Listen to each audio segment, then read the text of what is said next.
Everyone to our webinar on Agile metrics. I'm looking very much forward to it. The webinar is brought to you by two companies, XPO Soft, founded in 2006, dedicated to software quality.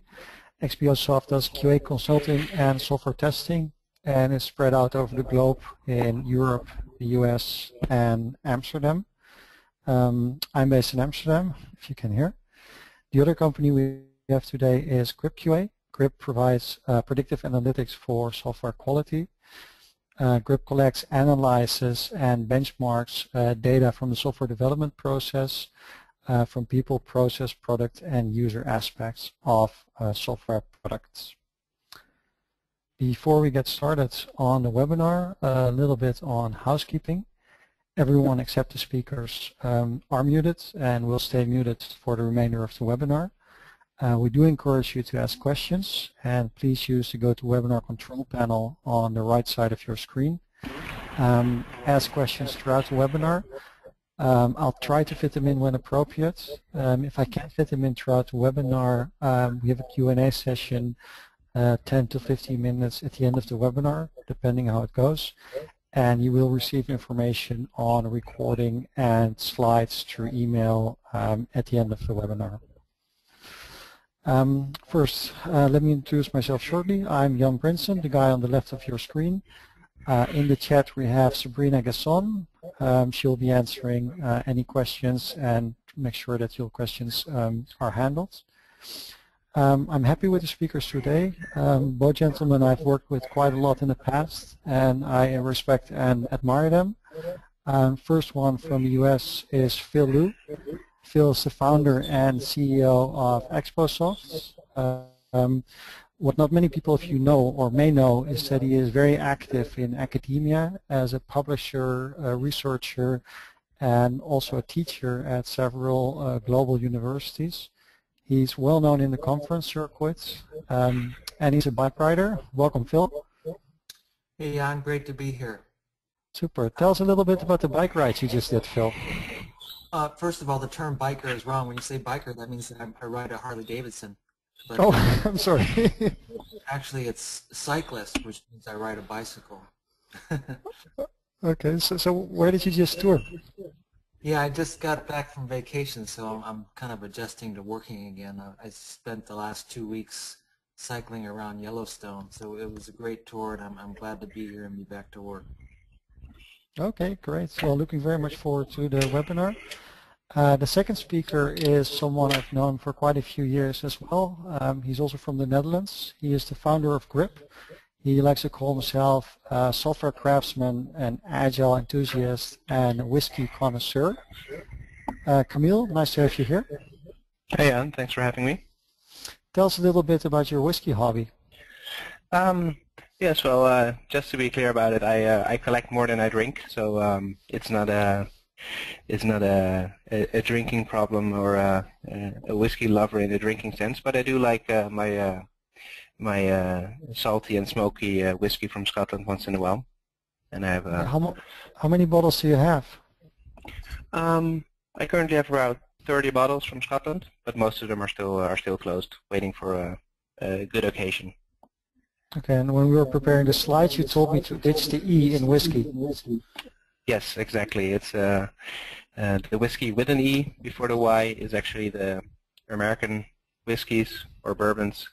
And whiskeys from other parts of the world, and the whiskey without the E is actually, I think it's trademarked by Scotland, so that only the Scottish whiskies can be called whiskey without the E.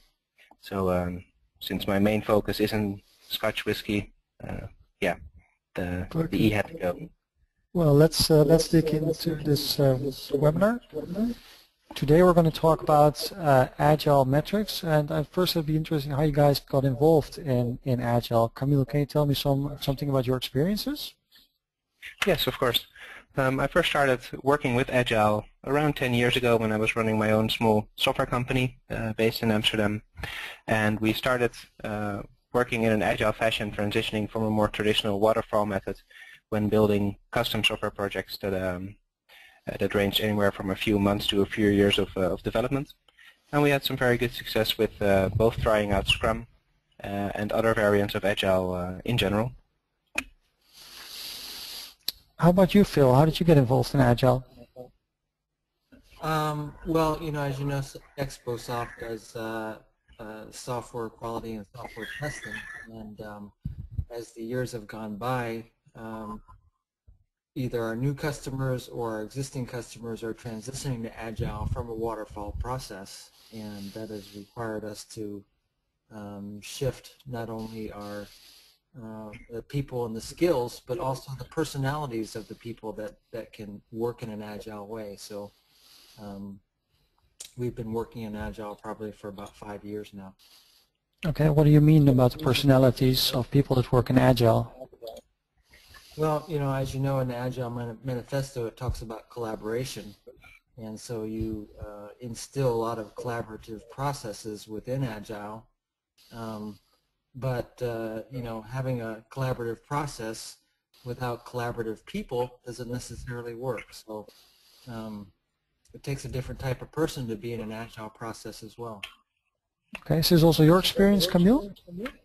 Yes, absolutely. It's a completely different mindset where you have to let go of a number of maybe let's say old waterfall behavior and adopt a new way of thinking and approaching software development. Okay, Sabrina, I think we have a first poll here. Can you bring it up?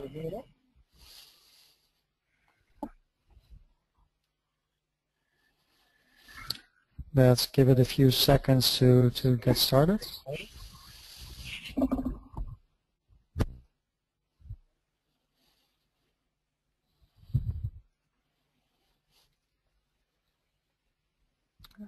Are we getting the results in, Sabrina, or do we need a bit more time? A little bit more time and we're good. Okay, perfect. Okay. Phil, did you also work in an Agile team yourself? Say again, Jan? Did you also work in an Agile team yourself? Yes, actually we work directly with our customers in the Agile process. Okay. Mostly it's actually in a Scrum way, but I think that one of the third option here in terms of our own mixed Agile workflow is becoming quite common. So a lot of people are finding that, especially our clients are finding that some of the canned Agile methodologies and processes don't necessarily work for them. Okay, so if we go to the question on the screen, how would you guys define Agile? Kamiel?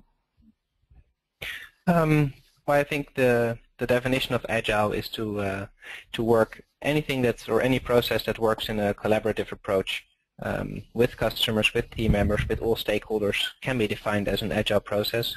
The collaboration and adapting to change are, in my opinion, two key aspects of any Agile implementation.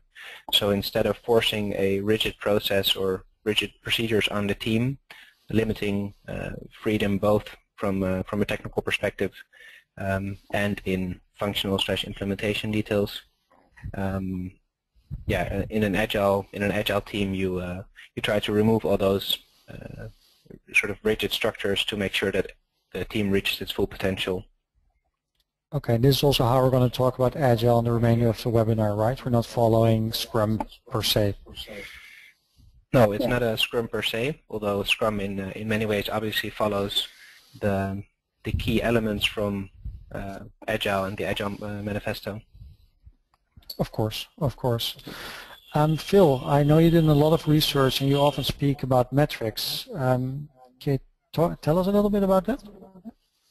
Yeah, sure. I think going back to the last slide, I just wanted to input a little bit there on characteristics or defining Agile. I think probably the key characteristics are shorter timelines and trying to get a finished product or pieces of a finished product in units rather than the whole thing at the end, and also the collaborative process and the people that are involved in that.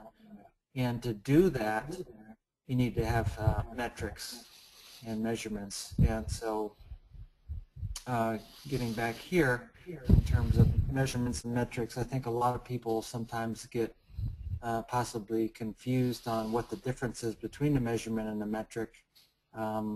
Measurements by themselves don't have a lot of meaning, and so by applying time units and comparisons and you can convert a measurement into a metric. So for instance, you know, if I have a certain weight one day, then I should be able to compare that and create a metric out of that in comparing it over time. Whereas the measurement of my weight in one particular day actually doesn't mean a lot unless I have some kind of comparison for it. And I think also that brings to mind another word which is called an indicator, which is a way to evaluate a metric. You know, in simple terms, you could say, you know, good, bad, and somewhere in between. But you have to be able to apply a scale to a metric in order to be able to evaluate it and say, okay, we're in a danger area, we need to do something about it, or we're doing okay, no improvement, nothing that's going on bad, or say a indicator that says, okay, we're doing great in here, we don't need to focus on it, we can work on something else. And so, you know, the next question there in the middle of the slide, how can metrics be used in software development? Well, you know, in software development, there's so many different things that you can evaluate in a development process. You can evaluate the process itself and little pieces of the process and have metrics that apply to that process and evaluate the process. So for instance, you have some metrics that are used to evaluate the first part of the process and the middle part and say the end part, and perhaps you can find out that you know, a lot of your problems are in the beginning. Then you can start, you know, focusing on improving that part. You can have metrics that also apply to the people or the departments within your organization and within the process. And of course that brings to mind the last part, the good and bad use of metrics. I think a lot of times people and our clients sometimes focus on certain metrics without paying attention to the whole picture. So I know that, for instance, that velocity is one of the primary focuses of Agile. And the only problem is, you know, Agile is just like driving a car. You know, if you drive faster and faster, of course you have more danger and more risk. And you should be applying metrics to measure those other kinds of dangers in addition to looking at your speedometer. Okay, interesting. We got some comments on the echo, both on my side and on Phil's side. I apologize. We're trying to do our best to remove it. Kamiel, any thoughts on metrics from your side? Yes, absolutely. I think especially the metrics that are used in software development, traditionally, I think a lot of the metrics used in the software development process have focused on either the process side of things or, let's say, the operational side of things. Everyone knows service level agreements with specific key performance indicators that you can agree with your clients. But it also means that the process itself and maybe even the development process need to be adjusted to make sure that those KPIs can be followed, can be met, and also the KPIs are relevant to the let's say the goals that the organization might have. But apart from the, let's say, more the process-oriented KPIs, there's a trend going on where more and more metrics about the actual software development itself, so more technical metrics, are being used on a regular basis in software development teams. And those might be a little bit more, they might be a little bit more far away from, let's say, a project manager's perspective, but from a technical leadership position, they can be very valuable to improve the technical side of software development as well. Okay, great. Let's move to Agile. Kamiel, what are some issues you have found with Agile processes? Yeah, well, I think the issues that you find in Agile implementations, they can be grouped in two specific categories. The first one, and I think this is the most significant one, is problems that you encounter when adopting Agile, when transitioning to an Agile workflow. And this is where, in my experience, there's a lot of where the failure of adopting Agile comes from is actually not failing while doing Agile, but failing to adopt Agile. And that's because the organization across all layers need to change and buy into the Agile mindset. And that's difficult both for project management, other stakeholders, and for development teams themselves as well. So as you can see on the slide, there are a number of issues that might arise when adopting Agile, like the management feels that they're losing control of the schedule and of the budget, where they think that developers have free rein to deliver whatever they want, whenever they want. So they feel that the control that they might have had during a more traditional waterfall process is slipping away. And the same goes for instance, the quality management. It's not Agile should never be an excuse just to implement as fast as possible or as often as possible while not taking care of the necessary quality assurances that need to be embedded in the process. And a lot of this boils down, in my opinion at least, to trust, where both sides of, let's say, a management perspective and a development team need to trust the other party to follow the Agile process and give them the space within the Agile process to do their part, and then trust the other party to do theirs at the same time. Yeah. Phil, how does Kamiel's comment on adoption tie in with what you see that there's blended or different Agile approaches? Are those connected or not at all? I think the problem, and I'll just kind of reiterate on some of the large-scale Agile, is that Agile is really meant for smaller teams to work together. And so when you have a large-scale Agile implementation, a lot of times, it doesn't quite fit the cookie-cutter mold of Agile, and so a lot of adaptations have to be made to the Agile process to incorporate large-scale Agile implementations. The other thing is that, part of the thing in Agile, or part of the manifesto, is that everybody is shooting towards a common goal, and therefore, you have developers doing testing, and testers should be able to do some development tasks and so forth. But just like any team that wants to win, in a football team, you don't have everybody running around the field like crazy doing everything. You still have to have specialists that are good at doing certain things the best, and that, if they get hurt, possibly somebody can step in and be a goalie. But most likely, you still have specialists that do certain things better than other folks. And I think a lot of times people read the Agile Manifesto and think that everybody should be running around doing everything, and that's, the best way, but it doesn't necessarily work out that way. We got a question from Reinier. I think we can fit in now.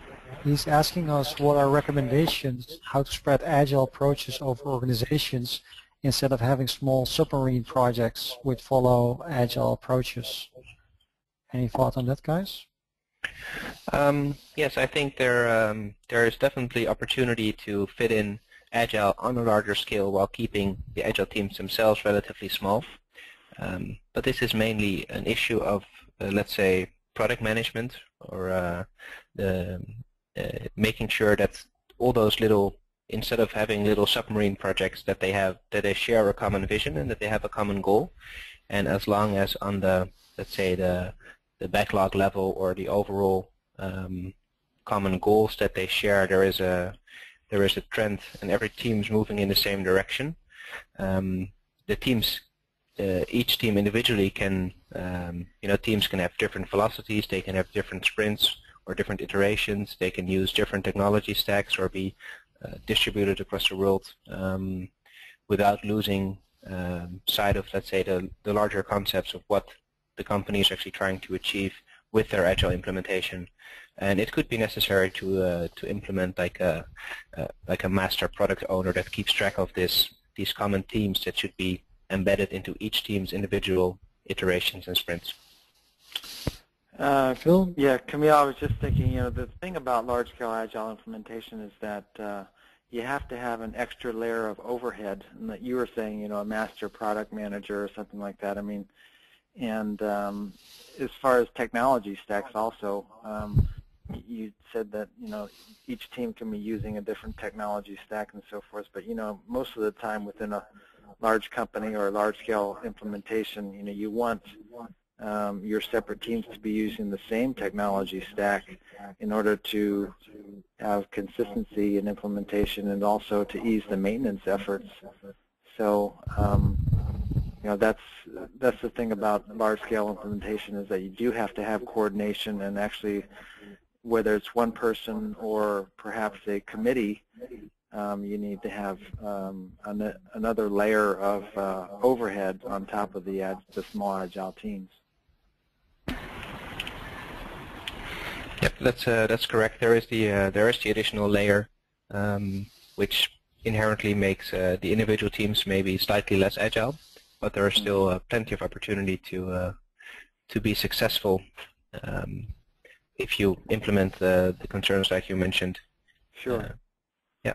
How could we use metrics to make Agile more successful? Well, I think metrics are pretty important to implement Agile successfully, and it all comes back to those common goals that all the stakeholders need to set for, let's say, the Agile team, so that everybody is on the same page. And if you have different stakeholders with different goals, then they will start working against each other. And that's whether you're doing Agile or doing something else. That's always a bad idea. So, but for Agile specifically, defining these common goals are very important, because there is more freedom for individual stakeholders and team members to make their own choices, make their own decisions. So everybody needs to have that point on the horizon where they're moving towards. And to make sure that everybody keeps on working towards that point on the horizon, that's where the metrics come in. So the metrics provide a sort of visibility, a transparency into both the development process and maybe the product management side of things, or even the technical side of things, where everybody can trust the team and trust all the stakeholders to be moving in the same direction.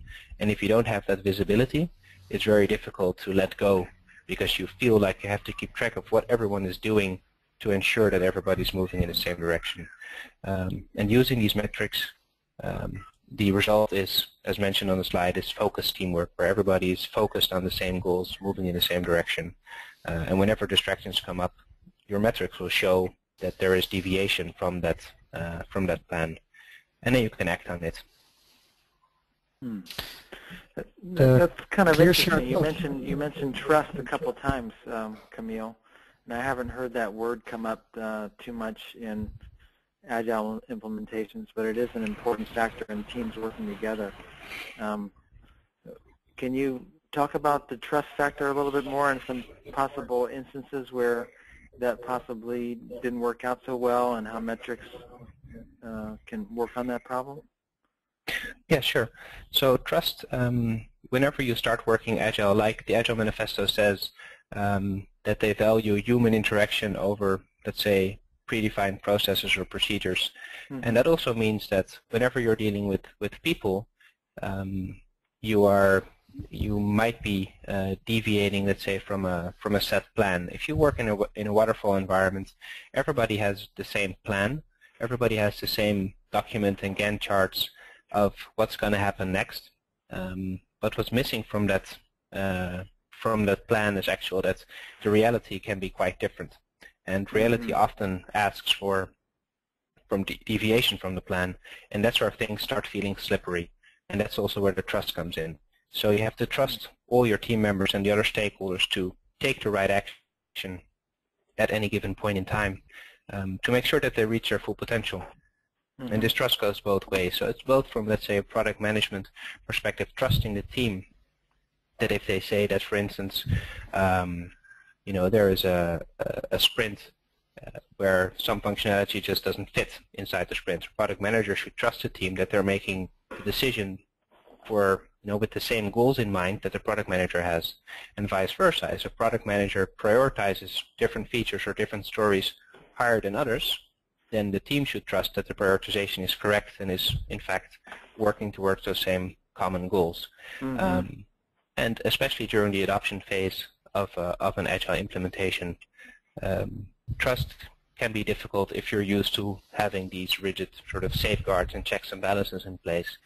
And metrics can help you with some transparency into that process to be sure that everybody's still on the same page, that people are doing what they can to achieve those goals. And it's sort of an extra layer of confidence that are not meant to sort of replace the traditional Gantt charts of this should be done by then, but it's a measure of making educated decisions about, we have to, we can safely increase our velocity, or maybe we have to take a step back now because some technical issues arise or the number of defects is rising. So we have to take a step back on the functional side of things to be maybe focus more on fixing defects. And if everybody has the same information, it's much easier to make that decision. And so then trust can slowly be built. Well, in the end, these metrics are used as a safeguard, as a safety net, but not necessary for trusting each other. Okay, that's great. Okay. Let me remind everyone, if you guys have questions, please ask them. I will try to fit them in. And let's move towards Phil on creating a framework for your metrics. Yeah, and I think framework is kind of a big word. First of all, it starts off with the stakeholders, and this is kind of old news in terms of stakeholders being involved and being able to set the objectives and the things that they want to, or that are important to them. But those objectives need to be categorized, I guess you could say, and when you categorize or section off your objectives into a framework, that means that they're just organized. A framework is a big word for saying organized. And by organizing the objectives into categories, and then you can take, say, for instance, different types of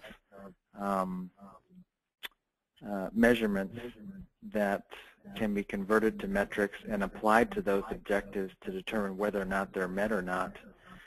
And then, of course, the different types of stakeholders have different ways that they want to see information. Some are concerned with, say, an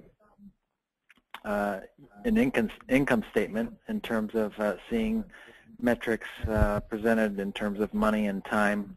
Others are more interested in seeing metrics just with pictures. And so you have different ways of presenting the same information. You have different ways of categorization, and that's what a framework is all about in terms of being able to satisfy those stakeholders, presenting it in different ways and categories, and that's how the framework applies to the stakeholders. And lastly, you have the data collection methods and sources, and this is sometimes probably the biggest headache and perhaps a reason that a lot of people quit implementing a metrics program, is that sometimes the data is hard to get or hard to present in a meaningful way. And when we work with our clients, one of the things that we do is we take a look at the metric, and we also apply a rating to the metric in terms of the value of the metric and how hard it is to implement or get the data. And so those kind of things have to be applied from a practical point of view, because you certainly don't want to have metrics that are so hard to get that by the time we get them they're old, or that they just require too much time and effort and it's just not worth it. So that's basically the picture in terms of a framework and being able to satisfy the stakeholders with those metrics, because in the end, if you don't satisfy the stakeholders and give them information that they can use to make decisions and satisfy their objectives, then we're just creating these reports and spreadsheets, and people get these things and they don't even open their email. So that's kind of what we want to avoid, and that's why stakeholders is on the top of the picture there. Okay, Kamiel, what is your take on this? No, I think it's really important to have a proper design of your reports and your measurement framework. Like Phil said, if the stakeholders don't even open, the report email that they get weekly, then you might as well, stop sending them at all. And I've even seen, instances where like a Scrum Master or a product owner just either stopped sending the reports or just sent the report out with like useless or dummy data in there, just to see if everybody's reading the reports. And sometimes they don't even get a response when there's just a sentence in there that says, please contact me if you read this, so we can continue the report. So I think that's really important to make sure that they are actually valuable. And my question to Phil might be, is how do you ensure, or how important is it to get this right the first time, and is there room for improvement over time as well? Well, I mean, I guess that comes down to the what we talked about earlier, which is the trust factor, right? Perhaps if you send out a report that is incomplete or doesn't satisfy stakeholders' objectives in the beginning, you may lose their trust and they may not open the report ever afterwards, right? I think it's important to kind of be at least more than halfway on the mark and satisfying the stakeholders' needs the first time around. But of course, there's always room for improvement, and I think everybody knows that things should be improving over time, and that I think the stakeholder feedback on what they want to see is also very important, and encouraging them to say, hey, no, I don't want to see it in this particular way. I'd like to see it in a graph, or I'd like to see it compared to other teams, or month by month, or something like that. So it's definitely a two-way street in terms of improving, the dashboard. Okay, Sabrina, I know we have a poll coming up. Could you put it up? And then I got a question for the audience from Scott. Yeah, hold on. Super. Scott is asking, are you guys aware of the ISO standards 25000 series that covers measurement models, frameworks, etc.? Yeah, I mean, the ISO 25000, 25010 and 040 and 030 and so forth, those are standards for modeling quality, and they do have certain attributes that are predefined. And a lot of those attributes can be used to measure and look at the quality, to measure the quality of the software. The only thing about those standards is that they don't really apply to Agile processes, and they're not necessarily meant to apply to processes. So, we need to take a look at the processes that lead to the results, which is quality. And so, like I was saying earlier, in terms of a measurement framework, we need to have measurements in the beginning of the process, which is measuring our people and the quality of our people. We need to have measurements and metrics in the middle, which is actually the doings, how things work and the process itself. And then we need to have measurements and metrics at the end, which is where the ISO standards apply to in measuring the actual end quality, whether it be the product quality or quality from the end user point of view. And from the ISO point of view, they call that quality in use or system quality in use. And that's probably a good segue into the further parts in the talk today, where we talk about measuring and having metrics from the end user point of view. Okay, I got an interesting question from Timothy. He says, I'm a little confused in this chart. Are you suggesting this is a workflow for creation criteria of what you measure and then forcing it onto teams? Should teams be self-organizing and define these metrics? And he comments, it seems to me that forcing metrics onto teams feels completely unagile. Obviously, in an agile mindset, this is something that should benefit the entire team. And I don't think that forcing metrics on a team would necessarily work, but there is implementing metrics is something that both the team and the stakeholders can benefit from, and I think that's a very important aspect when you design a measurement framework, is that you take into consideration the needs and requirements of all the parties involved, and that includes the development team. And I've seen development as a stakeholder, exactly, and I've seen development teams that benefit greatly from having, these solid metrics in place, because now they can quantify how well they are doing, and they actively start improving upon the development process using those metrics. And it's not like they should write like a Friday afternoon report about how the week went, so that a manager can collect all these reports and turn them into sort of a weekly report to upper management. That's definitely not the case. Okay. What are your thoughts, Kamiel, on the poll results? Well, I'm glad to see that at least most of the audience has either started collecting metrics, tried collecting metrics, or is still collecting metrics at this point. I'm actually quite surprised of the large number of people who are still collecting metrics, which I think is a great thing. It's very common to see teams that fail to keep everybody sort of engaged with the metric, both the metric collection and follow-up on the metrics. And I think an interesting question to the audience might be if you also feel that the metric, if you're still collecting metrics, if you also feel that the metric collection is actually benefiting all the stakeholders, the development team, product management, maybe in terms of schedule and budgeting, if the metrics also contribute to those processes.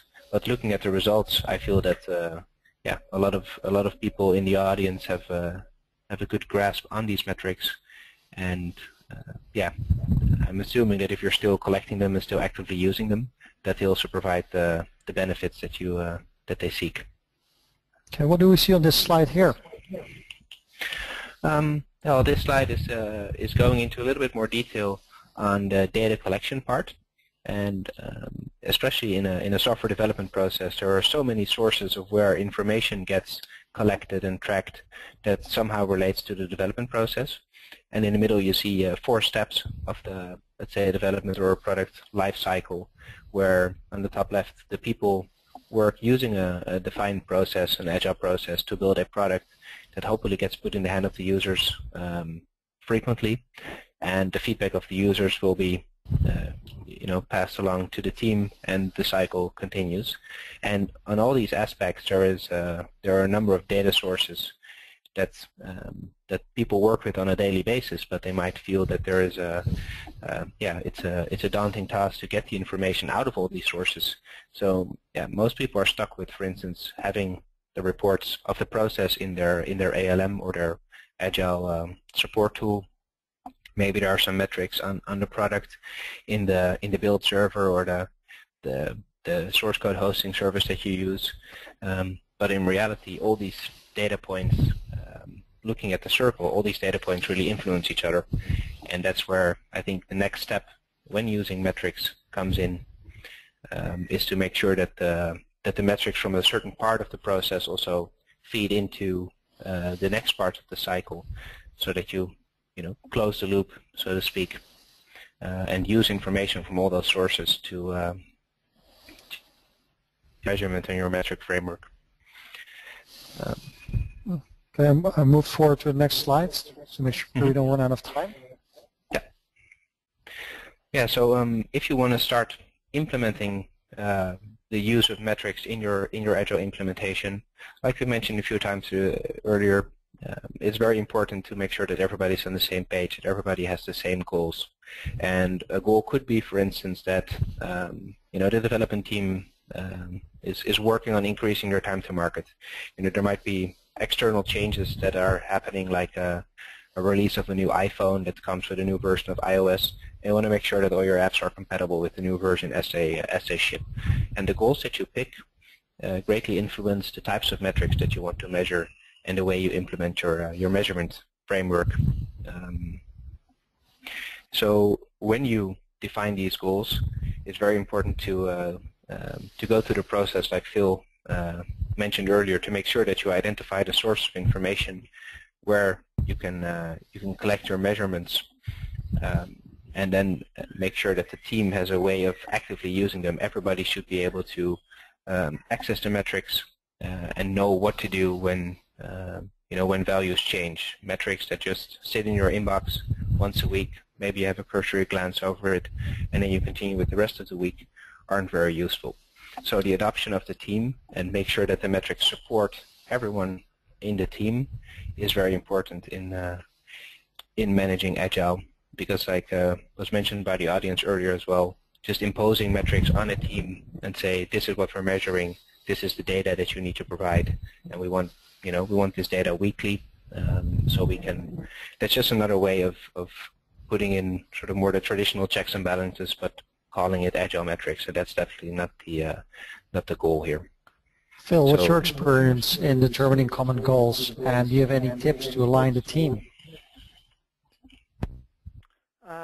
I think I'd like to go back to the comment by one person in the audience about trying to force metrics on a team, and getting back to one of the principles of Agile, which is being self-organizing. I think one of the things that we've done is we've presented, say, you could call it a menu of metrics and objectives, so that teams can actually pick and choose the objectives that are important to them and the metrics that they want to use in order to measure the achieving of those objectives. And in terms of common goals, I think that each of the teams or sub-teams in a large Agile implementation would have common goals, but also that different stakeholders as well as different sub-teams have their own views on those goals, and they can choose they should be able to choose from a menu of metrics that enable them to be able to measure those, the success of achieving those objectives. Of course, one of them is velocity, but as you just put up the new slide there in terms of different ways and different angles of looking at things, and Agile teams should have the freedom to, like they say, self-organize and be able to choose the angles that are important to them at looking at what success is. Yeah, to follow up on that, I want to quickly show how we try to solve this problem with GRIP.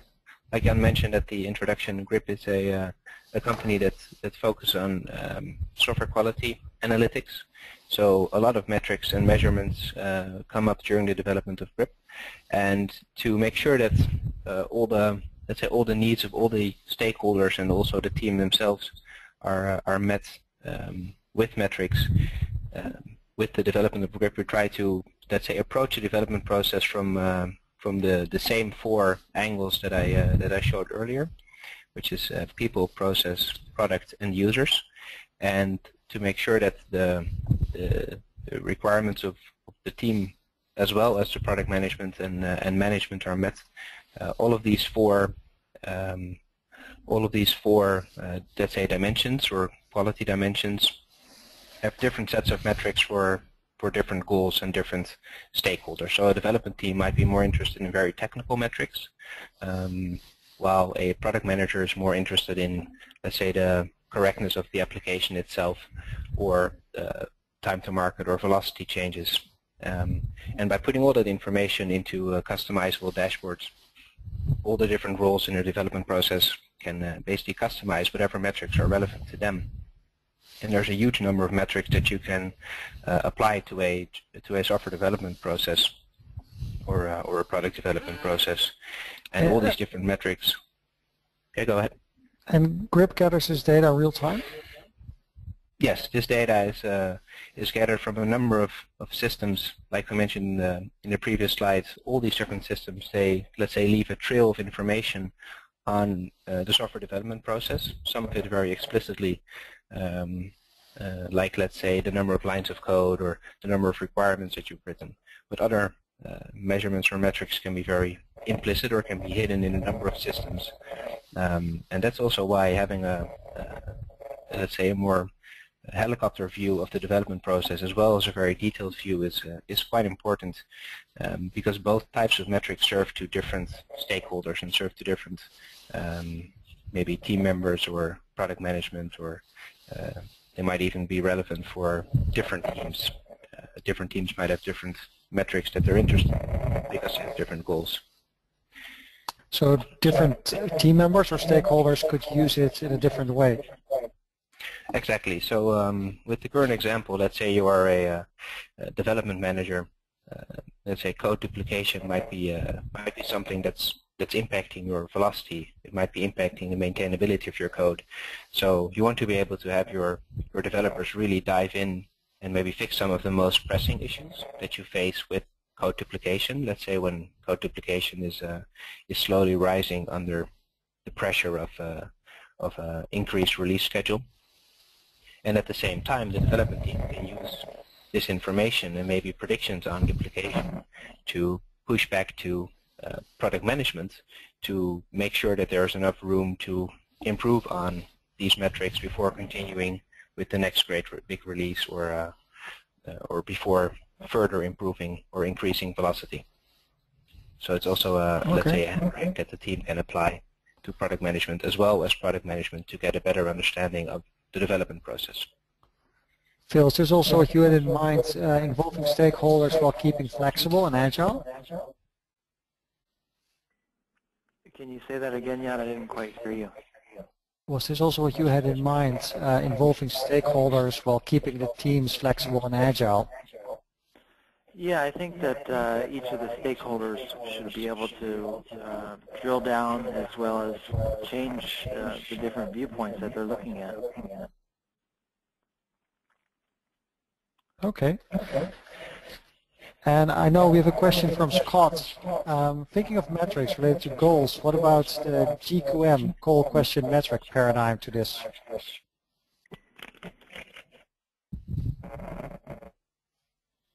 Phil? Yeah, I'm still here. I'm having some echo. Okay. Can you? I can't hear quite clearly, Jan. You're going in and out. Okay, we got a question on the GQM, goal question metric paradigm. Okay. Thinking of metrics related to goals, what about it to what we're seeing here, to GRIP? I see. Well, I think that you know, the GQM paradigm kind of fits this, and if you, the only part that's not here is the actual, you know, the GQM is a very broad paradigm which takes a look at the goals of the stakeholders and the questions that, if answered, would relate to those goals. So the questions are not in here, but so that's something that has to be done before implementing something like GRIP in terms of looking at the questions. And I think I mentioned earlier in terms of enabling Agile teams to choose from a menu of metrics that they can use to apply to whether or not certain objectives are met. In between that, you have questions. And so you could have, and we often work with our clients in having a stakeholder workshops where you have bunches, categories of objectives, and also you have questions that are related to those objectives and metrics that answer those questions. So that's kind of where the GQM fits into this into the implementation of GRIP, where you have the questions in between that, if answered, use metrics to answer those questions. Okay, Yes, thanks. and I think there is also important to realize that all these different stakeholders could have different questions that they want answers, although there might be the same goals. So there's probably a limited number of goals where you could ask a lot of questions, and you need, let's say, also a larger number of metrics to answer those questions. And not all questions will be relevant to each role that is involved in a development process, although they are moving towards the same goals, probably. Right. We got a question, I guess Kamiel could take this one. Could you shed some light on the people dimension? Are you measuring if people are happy? If yes, with what? The product, the quality, the project? Yes, the people dimension is quite often considered as let's say the start of the cycle. The best processes and tools cannot make, let's say, unhappy people perform well, or excellent developers or highly skilled developers can make maybe any process work for them. So it often starts with people, and I think the most common way to look at people is from a satisfaction perspective is something that's often done. So a lot of companies hold sort of the yearly employee satisfaction, let's say, questionnaires inside the company that could be used. But there are other, let's say, organizational. I think the people dimension, as implemented in GRIP, is a little bit broader than just employees. It's more an organizational aspect, where we also look at sort of the health of, let's say, maybe profitability of a department, to make sure that there is adequate budget and funds available to continue development. Or if profitability is low, that might mean that the department or the people are under maybe higher levels of stress that you want to avoid. We also look in the people dimension at the stability of a team. So if a lot of people join the team or leave the team or switch departments, that might have a negative influence on, let's say, overall productivity of and maybe even happiness of the team and the team members. So there are a lot of different ways to look at people, but it's often regarded as one of the most important ways to improve the team. And I think the Agile Manifesto even starts with the importance of people in a Agile development process. So that's why it's the first one in the GRIP cycle as well. Okay, I'm moving it forward a bit because we're reaching the end of the hour. Some of your questions I'm not sure we can cover, but we'll cover them via email later. We got a few questions on examples of good and bad metrics. Phil, do you want to get started here? Well, I mean, I guess the typical bad metrics are those that measure efficiency without measuring effectiveness. So when I say that, you think about, test cases developed per hour, or test cases executed per day per tester, or things like that, which encourage people to do a lot of things, but doing without actually being productive and effective at actually reaching the goal. So those, common bad metrics, or, perhaps velocity, looking at speed without actually taking into account other things. But I guess this is probably why people are on the webinars, to hear some examples of good metrics. And I think, using your framework and applying metrics to every part of the framework, I think one of the things that people forget is measuring requirements, and measuring things like requirements ambiguity, or measuring rework, the percentage of time spent on defect fixing versus the percentage of time total. Those are really good metrics. Some things that people don't realize, or they think about in terms of planning, percentage of overtime versus the amount of total time spent is another one. That is an indicator not only of good or poor planning, but also allocation of resources, or the amount of resources that are necessary. And you can also do some correlation between overtime and some of the results. So overtime is part of the process, but you could what we found with our clients is by measuring overtime, it also has a direct correlation to defects. And other metrics could include, rather than measuring lines of code produced per developer, but looking at number of defects produced by the effort that they put in, so that encourages them not to write lots of code, but to really write good quality code. From the QA point of view, we like to look at ratios, because the whole objective of QA really is to find the most important things first. So, we like to look at ratios in terms of time from deployment and the type of priority type of defects that are found.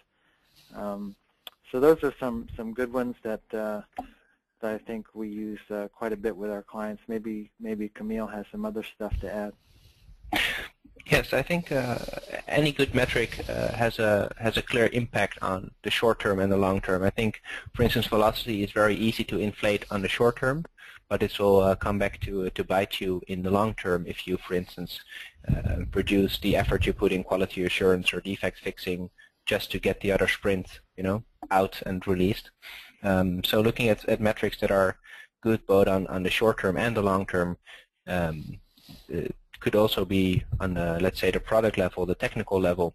You could look at a metric like one that I find very interesting is entropy, and entropy is a concept from thermodynamics, but it also applies to information theory, and it basically describes how, let's say, chaotic or dispersed let's say information in a system is.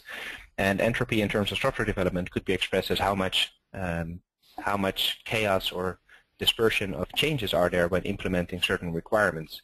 So if there's a requirement that can be implemented very specifically in an isolated portion of the code base, this could indicate like high quality design, high quality technical design, and better maintainability. While if to implement a certain change you need to touch, let's say, files all over the place, all over the code base, this could indicate maybe higher release pressure or a lower level of, let's say, design and architecture of the system. And those are some technical aspects that directly influence both in the short term and the long term the maintainability, and thus also the potential velocity that the team can achieve of the code base. Okay, we're almost there, so I want to do one final question. How about team members gaming the system, especially if metrics are tied to bonuses? Yes, well, that's always an interesting thing that comes up when you design metrics, and whether metrics are a good way to tie them to bonuses or not is I think is a webinar on its own. But there will always be people gaming the system, and that's why it's really important to not design metrics that focus around, let's say, being busy, but focus around specific results that actually contribute to your goal.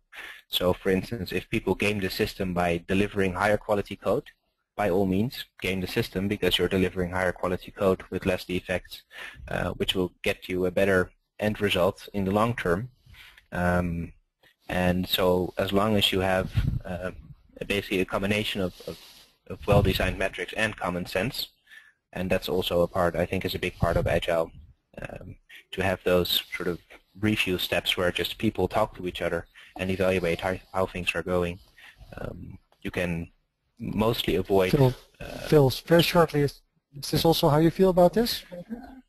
Yeah, I mean, I think so. There's always going to be people that are trying to game the system. So I think the main point is to really have a balanced approach to metrics, and like I said earlier, to have a framework that evaluates the different parts of the process and the people, and not just a particular point. So if somebody's bonus is on certain metrics, we like to have a more overall view of the result rather than that particular piece of measuring, like what Kamiel said, doings or busyness. Okay, well, thank you very much, Phil. Thank you very much, Kamiel. I enjoyed it greatly. Thank all the listeners. Please follow us at Twitter at XBOsoft or at GripQA. Any further questions can be asked at services@xbosoft.com. We didn't cover all of your questions, but I'll get back at them via email right after this webinar. Thank you very much. Thanks, Sabrina, and till soon, everyone. Bye-bye.